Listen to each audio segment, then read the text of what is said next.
మీరు ఇది గమనించారా? ఆఫీస్‌లో అందరితో నవ్వుతూ మాట్లాడే వ్యక్తి ఇంటికి వస్తే ఒక్క మాట మాట్లాడలేడు. ఎందుకో తెలుసా?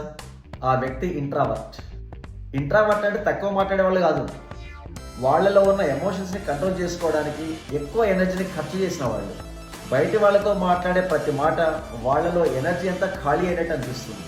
అందుకే వాళ్ళ ఇంటికి వచ్చేసరికి వాళ్ళలో ఎనర్జీ లేని ఫీలింగ్. అప్పుడు సైలెంట్‌గా ఉండడమే బెటర్ అనుకుంటారు. సైకాలజీ ప్రకారం ఇంట్రావర్స్‌లో బ్రెయిన్ రిలీజ్ చేసే డోపమైన్ అనే హార్మోన్‌కి సెన్సిటివిటీ చాలా ఎక్కువ ఉంటుంది.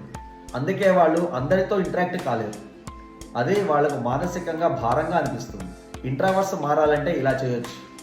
అవతలి వాళ్ళని రోజు ఏదో ఒక చిన్న ప్రశ్న అడగాలి. చిన్న చిన్న కన్వర్జేషన్స్ మొదలుపెట్టాలి. కనీసం ఒక వ్యక్తితోనైనా డీప్గా కనెక్ట్ అవ్వాలి. ఇంట్రావర్స్గా ఉండడం తప్పు కాదు, కానీ కంఫర్ట్ జోన్లో ఉండడమే ప్రమాదం. అవును, మీరు ఎప్పుడైనా ఇంట్రావర్స్ని గమనించారా?